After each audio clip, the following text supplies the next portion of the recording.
on va d'abord se présenter très rapidement et on pensait que ce serait intéressant de vous donner un peu de concret. Et Miracle et moi sommes très contents d'avoir Pascal avec nous aujourd'hui. Metro est un de nos premiers clients, un client très fort, un client très important pour Miracle. Et on est content de pouvoir partager cette expérience avec vous. Alors, Miracle, qui est Miracle ? Miracle, aujourd'hui, c'est le leader de la technologie et de l'accompagnement sur les places de marché, les marketplaces. On est présent partout dans le monde, on est présent aux États-Unis, en Europe, et on a signé récemment des comptes en Asie, donc on se développe rapidement. On est une société qui est à la fois technologie, donc on a sur 200 personnes, près de 80 développeurs en propre dans nos bureaux, technologie qu'on maîtrise, et le reste des personnes qui travaillent avec nous aujourd'hui travaillent sur le développement commercial et aussi sur l'accompagnement de nos clients, parce qu'on a plus de 180 clients dans le monde, et sur ces 180 clients, on a évidemment récolté des bonnes pratiques qu'on partage avec nos clients. On a sur ces 180 clients, plus d'une trentaine de clients B2B, et on développe avec nos partenaires qui sont d'ailleurs présents aujourd'hui dans cette salle aussi cette une expertise sur le B2B et notamment à travers des acteurs comme Metro. Et pour la petite histoire, je suis un ancien du groupe Metro, j'étais directeur de la stratégie longtemps, donc j'ai travaillé avec Pascal qui me connaît. Et j'ai participé à la signature du contrat Miracle. Donc je suis un convaincu de Miracle et je m'occupe aujourd'hui du développement B2B chez Miracle. Pascal, est-ce que tu veux te présenter, toi ? Juste un petit mot. Donc, jusqu'à fin septembre, j'étais en charge, j'étais directeur omnicanal et services de Metro. Donc, j'avais les activités e-commerce, livraison et services de Metro, alors que Metro, lui, est plus un acteur cash and carry. Donc, j'avais l'aspect développement. Et depuis le début octobre, j'ai pris en charge la transformation de l'entreprise avec une deuxième casquette au niveau de la DRH opération. Donc, pour agir sur le levier le plus important, c'est-à-dire le levier humain. Voilà, juste un petit mot sur Metro. Donc Metro, c'est un groupe basé essentiellement en Europe et en Asie. On est sur 35 pays, on fait à peu près 37 milliards de chiffre d'affaires, avec 3 activités principales. Une activité un peu périphérique, plutôt typée B2C, avec des enseignes comme Real, essentiellement en Allemagne. L'activité maître, c'est une activité de grossiste alimentaire, donc là on est en plein cœur du B2B, sur 25 pays environ. Et depuis 2-3 ans, on a une activité un peu novatrice, qui est une activité qui s'appelle Hospitality Digital et qui développe justement des services digitaux pour nos clients transformateurs, donc la restauration en particulier, donc le food tech, et qui accompagne des startups de la food tech à se développer en investissant ou en les accompagnant tout simplement sur notre marché. Voilà au niveau du groupe. Et juste un petit mot sur Metro France. Donc Metro France, c'est un des pays majeurs de ce groupe. On est en France avec un chiffre d'affaires de 4,2 milliards. On a 98 points de vente qu'on appelle nous des entrepôts avec 9000 collaborateurs. Et nos clients sont pour 80% de notre chiffre d'affaires des transformateurs de l'alimentation. Donc tous les gens qui achètent et qui transforment le produit. Donc vous retrouvez la restauration traditionnelle, la rapide, les cafés-bars, les traiteurs, mais aussi les boulangers-pâtissiers. Et la vision qui nous anime, c'est de permettre à tout le monde de bénéficier d'une restauration et d'une alimentation saine, savoureuse et créative, autour d'une ambition qui est de devenir le partenaire privilégié de nos clients. Et c'est pour ça, en fait, qu'on va vous parler un petit peu de l'expérience Metro. Parce que pour devenir le partenaire privilégié, il faut pousser pour les frontières du contenu avec les produits et les services, et il faut pousser un peu les frontières de la forme avec l'omnicanalité. Super. Donc, Pascal vous a expliqué qui étaient les clients Metro, et il va en fait vous faire le profil d'un client Metro. Aujourd'hui, Metro, en France, c'est le leader sur son marché.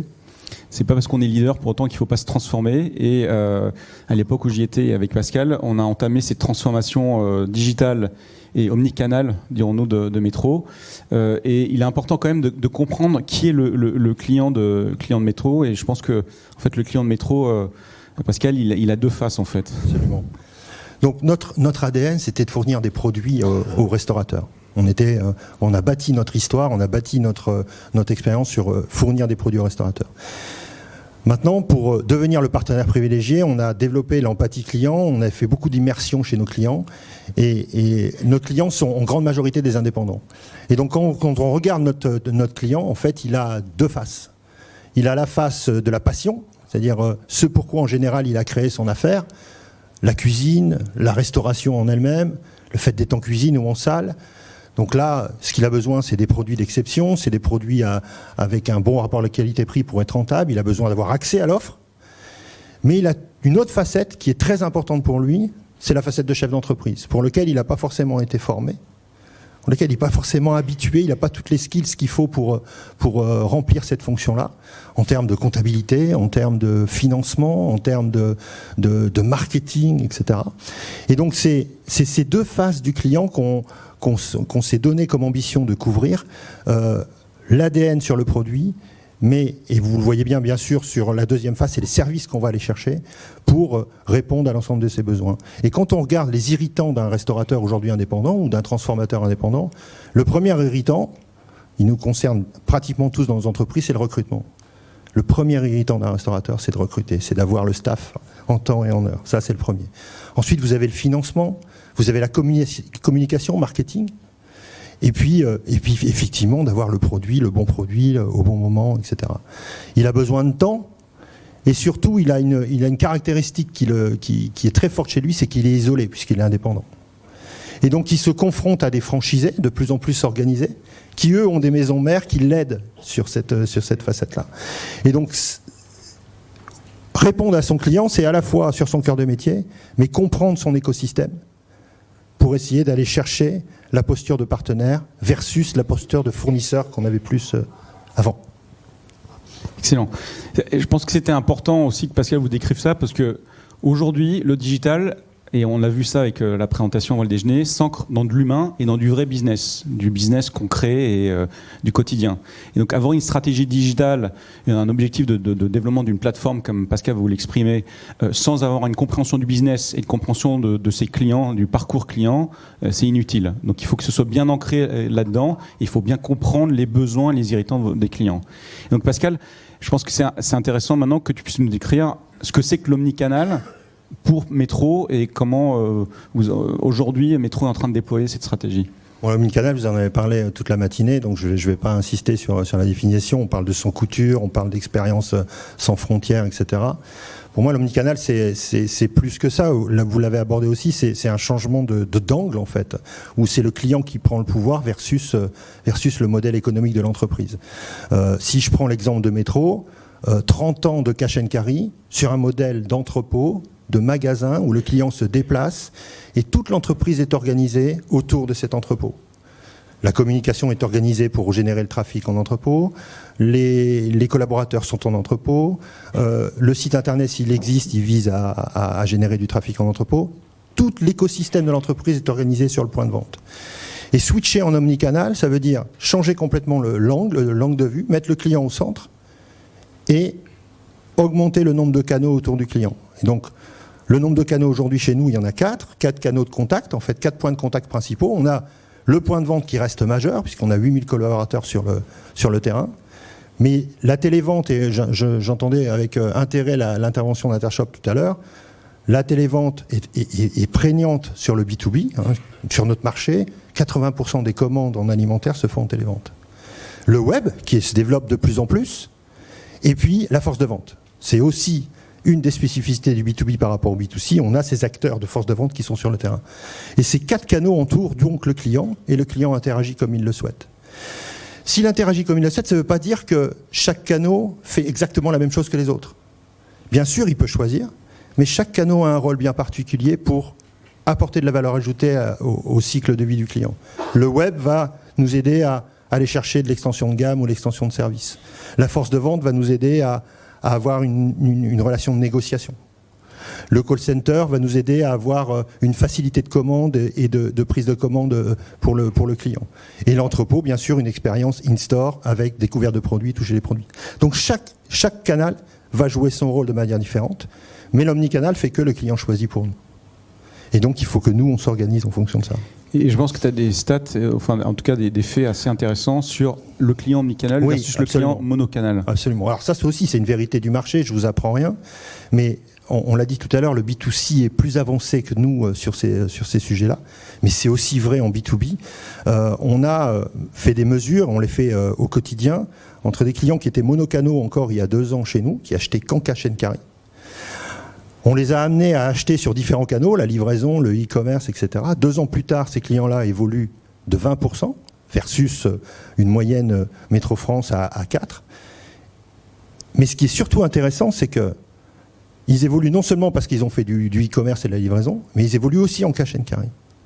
C'est-à-dire qu'en fait, et ça c'est un changement de culture énorme, c'est-à-dire en fait, plus vous multipliez les canaux, plus vous développez la rétention à la marque.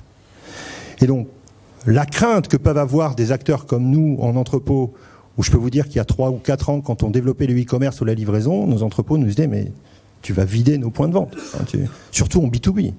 Si tu développes le e-commerce, tu vas juste vider mes points de vente. Et on passe à cette culture où on dit au directeur d'entrepôt, si tu veux développer ton cash and carry, développe ta livraison. Développe ton e-commerce, parce que tu multiplies les points de contact avec le client et donc ta rétention à la marque. Et donc, le boulot d'entreprises comme nous qui viennent énormément du monocanal, c'est d'inciter le client, en tout cas de susciter son passage dans les différents canaux. Et donc nous, il faut qu'on se réorganise pour ça. Et il faut qu'on lui donne un intérêt d'aller suivre les différents canaux, d'où l'extension de l'offre. Là, on va se concentrer donc sur un des canaux, qui est l'e-commerce et plus spécifiquement la place de marché. Donc Miracle est partenaire de Métro sur ce développement-là. Et avec Pascal, on va vous décrire ce que c'est que la place de marché, en quoi consiste la place de marché de Métro aujourd'hui. Et donc Miracle, aujourd'hui, c'est la technologie qui soutient cette stratégie-là, et encore une fois, ancrée dans le business. Nous, on est un facilitateur, un accélérateur de cette transformation. Alors on fait souvent, en tout cas dans l'entreprise, on fait souvent l'amalgame entre la place de marché et le site internet. En fait, c'est deux choses qui sont communes. Il y a le site internet de Métro et puis la place de marché qui, effectivement, grâce à des solutions comme Miracle, va remporter un back-office qui vont nous permettre d'accélérer la création de produits, notamment en allant chercher des marchands avec un modèle business de marketplace. Et donc nous, à quoi ça nous sert? En fait, on a déjà un site internet. On a déjà un site internet qui vend les articles de Métro aujourd'hui qu'on a dans le cash and carry. 45 000 produits environ. Mais la place de marché va nous permettre d'accentuer l'offre, j'en ai parlé tout à l'heure, l'offre produit et l'offre service. Donc on a aujourd'hui détecté 4 grandes opportunités pour nous, en tout cas dans l'expérience client. Ça va nous permettre d'aller chercher de l'extension de gamme sur nos produits à nous, que ce soit l'extension de gamme sur nos cœurs de métier ou non cœurs de métier. Puisqu'en allant chercher des produits sur la marketplace, on a aussi pris la décision d'enlever certains produits en cash and carry et de mettre en cash and carry des produits à forte valeur ajoutée, en tout cas qui correspondent au cœur de métier et qui nécessitent du service client, et puis de compenser avec le web. On a effectivement cette ambition aussi de développer une marketplace de petits producteurs. On a ce besoin de la restauration d'aller dans le local, vous le savez, et autour de nos entrepôts, on a des petits producteurs qui n'ont pas forcément le volume suffisant pour venir sur nos étagères, et donc on va leur permettre de venir vendre ces produits-là pour la restauration. Des nouvelles catégories qu'on est incapable de faire en entrepôt de manière qualitative, je pense aux fleurs et plantes, très compliquées à faire en surface de vente. Pour autant, tous nos restaurateurs ont besoin de fleurs et de plantes. Et puis, enfin, les services qui correspondent à la face droite, tout à l'heure de notre restaurateur, où on va essayer de répondre à l'ensemble du 360 de notre client, en termes d'assurance, en termes de financement, en termes de location de produits, etc., etc. Et le message que je veux passer ici, c'est qu'effectivement, en B2C, on voit les offres de marketplace, on voit les offres produits se multiplier. Ça va être le cas aussi en B2B. Mais je pense qu'en B2B, il faut être beaucoup plus vigilant sur l'offre. En tout cas, il faut faire attention à ne pas trop noyer. Il faut aller chercher l'ensemble des gammes, mais il faut être vigilant. En tout cas, il faut le faire de manière un peu différente parce que la relation individuelle, et Intershop le disait tout à l'heure, en B2B, en tout cas pour nous, la part du e-commerce est aussi faite par le store to web, est aussi faite par les entrepôts qui vendent l'extension de gamme. Et donc si on n'est pas clair vis-à-vis du client, on n'est pas clair non plus vis-à-vis de nos collaborateurs pour conseiller nos clients. Et donc il faut être vigilant à cette double vitesse entre le client et le collaborateur. Et c'est pour ça que l'enjeu, je pense, majeur pour des entreprises comme nous en B2B, pour le digital, c'est l'humain. C'est-à-dire c'est comment, alors que la relation en B2B se fait sur l'humain, comment on accompagne l'humain en même temps qu'on développe le digital pour le client. Et ça, c'est fondamental pour moi. Excellent.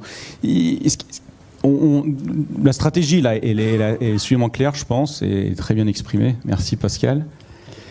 C'est quand même très complexe de gérer une multitude de fournisseurs, de clients. C'est là où la technologie Et ça, c'est le progrès de ces récentes années. On a parlé d'IA, blockchain, etc. Mais il y a des progrès qui ont été faits en termes de gestion de places de marché, etc. C'est là où Miracle, aujourd'hui, apporte une brique qui facilite la gestion, la complexité de la gestion de la marketplace. Et donc, c'est là aujourd'hui où on est partenaire de Metro.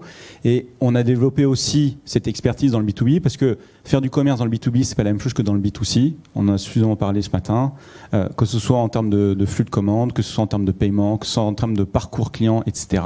Et ça aussi, aujourd'hui, avec Miracle, vous êtes capable de créer une marketplace, une place de marché qui soit pour le B2B. Dernière chose, je reprends un peu les bénéfices de la place de marché. J'ai fait de l'extension de gamme, tout sous le même toit, tout en réduisant mes stocks, mon inventaire, parce que je n'ai pas besoin de porter le stock de mes fournisseurs. Je peux m'étendre à la fois sur des produits et des services. Et comme l'expliquait très simplement Pascal, aujourd'hui, il faut travailler en écosystème, il faut être apporteur de solutions. Je vends la cuisine, je vends l'installation, je vends l'assurance, je vends la seconde vie de la cuisine derrière, ce qu'on appelle un piano, donc c'est le four dans une cuisine, etc. Donc il faut avoir cette vision de travailler en écosystème. Et aujourd'hui, Metro se positionne au centre de cet écosystème. Donc ce qui est important demain pour un acteur du B2C ou du B2B, c'est être au centre de l'écosystème, de maîtriser le lien avec les clients. Quand vous avez gagné ce lien-là avec le client, vous avez gagné.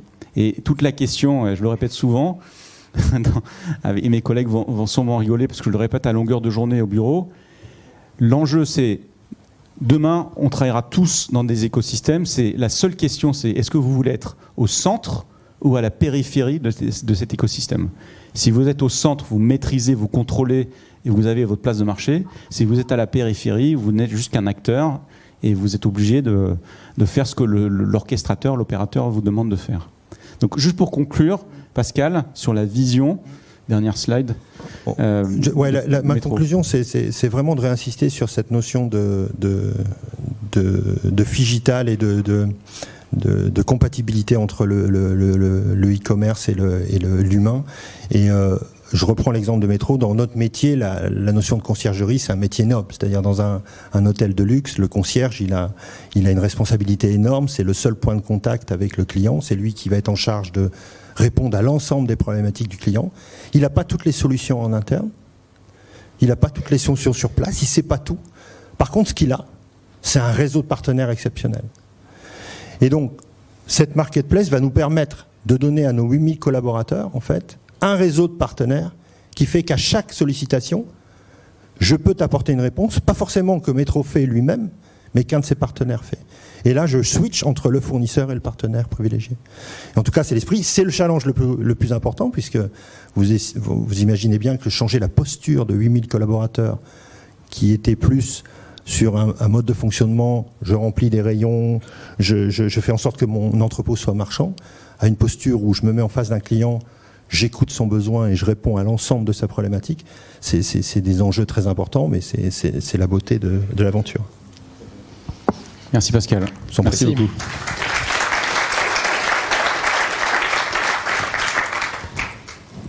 Il y a des questions peut-être, non, pour compléter ?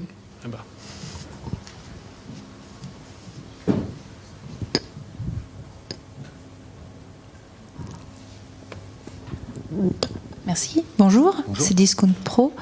Bonjour, c'est Discount Pro.